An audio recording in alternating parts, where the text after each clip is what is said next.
Say 8. 49. See, put it 10. Put. മതി. See, two more. മതി. See, put 1. Two. മതി. Cancer രോഗി അതിനെ തോൽപ്പിച്ചിട്ടാണ് ഇത് ചെയ്യുന്നത്. ആണോ? എന്താ ഇതിന്റെ പേര്? വേണുമാ. ചേട്ടാ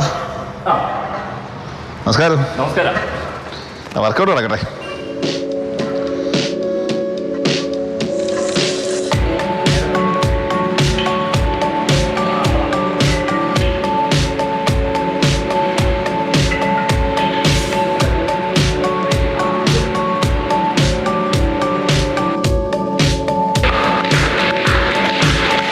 പൂർണ്ണമായിട്ട് ആരോഗ്യമായിട്ട് നിൽക്കുന്ന ഒരു മനുഷ്യന് പെട്ടെന്ന് രക്താർബുദം എന്നൊക്കെ വരുന്ന ഒരു അവസ്ഥയിലേക്ക് വരുമ്പോൾ എന്തായിരുന്നു അവസ്ഥ? ഇല്ല, തീർച്ചയായിട്ടും നിങ്ങൾ പറയാൻ ശരിയാണ്. ഞാൻ ആ സമയത്ത് ക്യാൻസർ രോഗികളിലും ക്യാൻസർ സെൻ്ററിൽ കണ്ട ഒത്തിരി കാര്യങ്ങളുണ്ട്. പലരും കരയുന്നതും ഇതല്ലായിരുന്നു. അത് ഡോക്ടർ എന്നൊരു വേറെ ചില കാര്യങ്ങൾ ഇങ്ങനെ പറഞ്ഞ സമയത്ത് പോലും എൻ്റെ കൂടെ വന്ന ആൾ ഒന്ന് പറഞ്ഞ് ഭയന്നൊക്കെ വെളിയിൽ വന്നു. ഞാൻ പിന്നെ ഡോക്ടറോട് കയറി ചോദിക്കുക എന്താ പ്രശ്നം, ഇന്നയാണ് പ്രശ്നങ്ങൾ, ഇന്നതാണ് ഒരു ചാൻസ്, ഒരു ലോങ് ലൈഫൊന്നും പറയാനില്ല എന്ന്. ഇത് കേട്ടപ്പോൾ എനിക്കൊരു ചലഞ്ചായി. അതായത് മരണം മുന്നിൽ കണ്ടിരിക്കുകയായിരുന്നു. ഞാൻ മരണം മുന്നിൽ. പിന്നെ എനിക്ക് വേറെ ചില ഇഷ്യൂസും ഉണ്ടായിരുന്നു. ആ സമയത്ത് ഞാൻ ഇതിൽ നിന്ന് വിൻ ചെയ്യണമെന്ന് എനിക്കൊരാഗ്രഹമുണ്ട്. സാധാരണ കീമോയും റേഡിയേഷനും ഒക്കെ ചെയ്തിട്ടുണ്ടാവുമല്ലോ. ആ സമയത്തൊക്കെ നമ്മൾ ഈ പ്രാക്ടീസ് നടത്തുന്നുണ്ടായിരുന്നു? ഇല്ല, ആ സമയത്ത് ഞാൻ ഈ ടൈപ്പ് പ്രാക്ടീസ് ഇല്ല. ഞാൻ പിന്നെന്തായിരുന്നു? കീമോ കഴിഞ്ഞതിന് ശേഷം അത് എനിക്ക് രാവിലെ റിട്ടോമാക്സ് എന്ന് പറഞ്ഞൊരു ഇതെന്തോ മെഡിസിൻ എന്തോ എടുക്കുന്നത്. രാവിലെ 7 മണിക്ക് ഇട്ട് കഴിഞ്ഞാൽ വൈകുന്നേരം 5:30 മണി വരെ കിടക്കണം മെഡിസിൻ. എന്ന് വെച്ചാൽ അത്ര പെട്ടെന്ന് ഇൻഫെക്ഷൻ പിടിക്കാൻ പറ്റുന്ന, ശരീരത്തിൻ്റെ ഇമ്മ്യൂണിറ്റി ഫുള്ളായിട്ട് പോകുന്നൊരു മെഡിസിനാണ്. മെഡിസിൻ കഴിഞ്ഞാൽ 4 ദിവസം വരെ ഞാൻ സൈലൻ്റായിട്ട് വളരെ ഇതൊന്നും ഇല്ലാതിരിക്കും. വേപ്പില ഇട്ടിട്ടൊക്കെ കുളിക്കുക, തിളപ്പിച്ചിട്ട് കുളിക്കുക. അതിൻ്റെ 4 ദിവസം കഴിഞ്ഞതിന് ശേഷം 5-ാമത്തെ ദിവസം ഞാൻ പതുക്കെ നടന്നു തുടങ്ങി. പിന്നെ കുറച്ചുകൂടെ സ്ട്രോങ് ആയിട്ട് തുടങ്ങി. ഹോസ്പിറ്റലിൽ നിന്ന് ഇറങ്ങിയത് 8-10ാമത്തെ ദിവസം തൊട്ട് നല്ല രീതിയിൽ ബ്രീത്തിങ് നല്ല വരത്തൊക്കെ ഉണ്ട്, നല്ലോണം കൂടും. ഈ ഒരു ജിമ്മ് അല്ലെങ്കിൽ ഈ ഒരു പ്രവൃത്തി ചേട്ടൻ്റെ ഒരു ക്യാൻസർ രോഗത്തെ അതിജീവിക്കാൻ ഒരു പരിധിവരെയെങ്കിലും അതിജീവിക്കാൻ സാധിച്ചു? തീർച്ചയായിട്ടും. അതെന്താണെന്ന് വെച്ച് കഴിഞ്ഞാൽ ഓരോ ഇവൻറ്റിൽ പോകുമ്പോൾ കിട്ടുന്ന പ്രൈസ് കിട്ടിയോ ഇല്ലയോ എന്നുള്ളതല്ല, ആ ഇവൻറ്റിൽ നമുക്കൊരു പെർഫോം ചെയ്യാൻ കിട്ടുന്ന ഇത്. അന്നേരം ആൾക്കാർ നോക്കി ഇപ്പോഴും ഇതായിട്ടിരിക്കുന്നുണ്ടല്ലോ, നല്ലതായി ചെയ്യുന്നുണ്ടല്ലോ. ഒരാൾക്ക് പെട്ടെന്ന് ഒരു സുപ്രഭാതത്തിൽ ക്യാൻസർ എല്ലാം കഴിഞ്ഞു, അങ്ങനെയുള്ള ആൾക്കാരോട് എന്താ പറയാനുള്ളത്? അല്ല, ഞാൻ പറയുന്നത് ഈ ക്യാൻസർ എന്നല്ല, അത് നമുക്ക് ഓരോ തരത്തിൽ ഓരോ നിശ്ചയിച്ചിട്ടുണ്ടാവും. അത് ഈ ക്യാൻസർ എന്ന് പറഞ്ഞിട്ട് നമ്മളതിനെ ഭയപ്പെടാതിരിക്കുക. എൻ്റെ അഭിപ്രായത്തിൽ പലരും ഈ സമയത്ത് നമ്മളെ തകർക്കാനേ നോക്കുള്ളൂ. ആരും ഇത് വന്നു കഴിഞ്ഞാൽ അയ്യോ നിനക്ക് ക്യാൻസർ ആയോ. എനിക്കൊരു വിസിറ്റർ ഉണ്ടായിരുന്നില്ല ആ സമയം. എന്നെ കാണാൻ ആരുമില്ല, എനിക്ക് എന്താണെന്ന് ചോദിക്കാൻ ആരുമില്ല. അതുകൊണ്ടൊക്കെയാണ് എനിക്ക് റിക്കവറി ആയത്. ഇപ്പം ഒരു ക്യാൻസർ രോഗിയായിട്ട് ഒരു നാഷണൽ ലെവലിലൊക്കെ തന്നെ ചാമ്പ്യനായി നിൽക്കുകയാണ് അല്ലേ? എനിക്ക് ഇന്റർനാഷണൽ പോകണമെന്ന് വിചാരിച്ചിരിക്കാം. അതിനുള്ള മനസ്സുണ്ട്. ഇന്റർനാഷണൽ സ്ട്രോങ് മാൻ ആവണമെന്നാണ് വിചാരിച്ചിരിക്കുന്നത്. അതിനുള്ള തയ്യാറെടുപ്പിലുണ്ട്.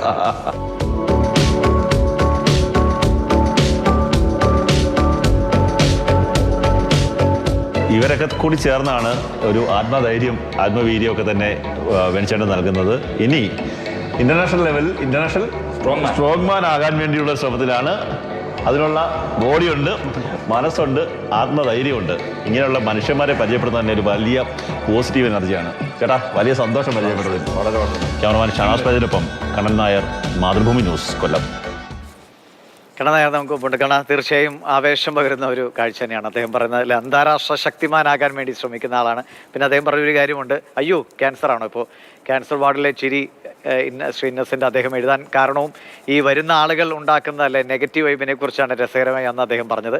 ഇതൊരു കാരണമാണ്. അതിനെയൊക്കെ മറികടക്കാനുള്ള ഒരു കരുത്ത് അദ്ദേഹം കാണിച്ചു. അത് പവർ ലിഫ്റ്റിങ്ങിൽ അല്ലെങ്കിൽ ജിമ്മിലൂടെയൊക്കെയാണ്. എങ്ങനെയാണ് അദ്ദേഹം മറ്റുള്ളവർക്കൊക്കെ പ്രചോദനമാകുന്നത്? എങ്ങനെയാണ് അദ്ദേഹത്തിന് കിട്ടുന്ന സപ്പോർട്ട്? ഈ അടുത്ത ഇന്റർനാഷണൽ മത്സരമൊക്കെ ഉടനെ ഉണ്ടോ? സാധാരണ ഒരു കൈ മുറിഞ്ഞാൽ തന്നെ ഏതാണ്ട് വലിയ കാര്യങ്ങൾ സംഭവിച്ചു എന്ന് ചിന്തിച്ച് പേടിച്ചിരിക്കുന്ന ആൾക്കാരെയൊക്കെ നമ്മൾ കണ്ടിട്ടുണ്ട് ദിവിഷ. ആ ഒരു ആൾക്കാരുടെ മുന്നിൽ നിന്ന് ഞാൻ ആ വേണുമാധവൻ എന്ന് പറയുന്ന വേണിച്ചേട്ടൻ്റെ മുന്നിലേക്ക് ചെന്നപ്പോൾ എന്തൊരു പോസിറ്റീവ് എനർജിയാണെന്ന് അറിയാമോ മനുഷ്യന്. 3rd സ്റ്റേജ് ക്യാൻസർ ട്രീറ്റ്മെൻറ്റ് ഇരിക്കുന്ന മനുഷ്യനാണ്. അയാൾ എപ്പോഴും ഈ ജിമ്മ് അല്ലെങ്കിൽ പവർ ലിഫ്റ്റിങ് അങ്ങനെയൊക്കെയുള്ള കാര്യങ്ങളുമായി ബന്ധപ്പെട്ട് നിൽക്കുന്നു. അദ്ദേഹം പറയുന്നത് അദ്ദേഹത്തിൻ്റെ ക്യാൻസർ രോഗം സ്ഥിരീകരിക്കുന്നത് ഒരു പ്രാക്ടീസിനിടയ്ക്കാണ്. അദ്ദേഹം വെയിറ്റ് ലിഫ്റ്റ് ചെയ്യുന്ന സമയത്ത് ഒരു സൈഡിലേക്ക് ആ ഒരു വെയിറ്റ് ഭാരം വന്ന് വീണു. അങ്ങനെ നെഞ്ചിൻ്റെ ഒരു ഭാഗത്ത് ഒടിവുണ്ടായി.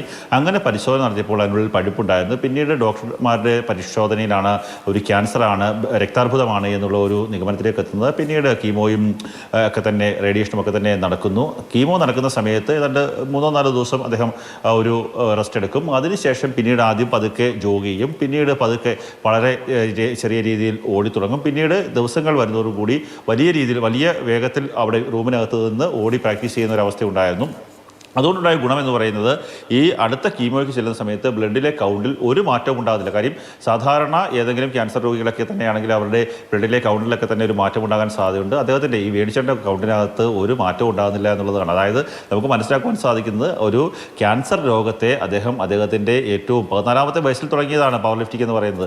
ജിമ്മിൽ പോകാൻ തുടങ്ങിയത് 14-ാമത്തെ വയസ്സിലാണ്. അന്ന് മുതൽ ഉള്ള ഒരു വലിയ സന്തോഷം, അല്ലെങ്കിൽ അത് ജിമ്മെന്ന് പറയുന്നത് അദ്ദേഹത്തിൻ്റെ ഒരു രക്തത്തിൽ അലിഞ്ഞു ചേർന്നതാണ്. ആ ഒരു കാര്യത്തിൽ കൂടുതൽ ശ്രദ്ധ കേന്ദ്രീകരിച്ചുകൊണ്ട് തന്നെയാണ് അദ്ദേഹത്തിന് ഒരു ജീവിതത്തിലേക്ക് തിരിച്ചു വരാൻ സാധിച്ചത്. ഡോക്ടർമാർ പറയുന്നത് എന്ന് എത്ര നാളുണ്ടാവും ആയുസ്സെന്ന് പറയാൻ സാധിക്കില്ല എന്ന് പറഞ്ഞ ഡോക്ടർമാരുടെ മുന്നിൽ നിന്നാണ് ഇത്തരത്തിൽ നമ്മൾ ആ ദൃശ്യങ്ങളിൽ നിന്ന് കാണുന്നത് പോലെ വലിയ രീതിയിൽ വെയിറ്റ് ഉയർത്തുകയും അല്ലെങ്കിൽ ഇൻ്റർനാഷണൽ ലെവലിൽ ശക്തിമാനാകാൻ വേണ്ടി, പവർമാനാകാൻ വേണ്ടിയുള്ള ഒരു ശ്രമം നടത്തുകയും ചെയ്യുന്നത്. വരും ദിവസങ്ങളിൽ തന്നെ അദ്ദേഹത്തിൻ്റെ മത്സരമുണ്ട്. അതിനുവേണ്ടിയുള്ള ഒരു വർക്കൗട്ടൊക്കെ നടത്തിക്കൊണ്ടിരിക്കുകയാണ്. എനിക്ക് അവിടെ ചെന്നപ്പോൾ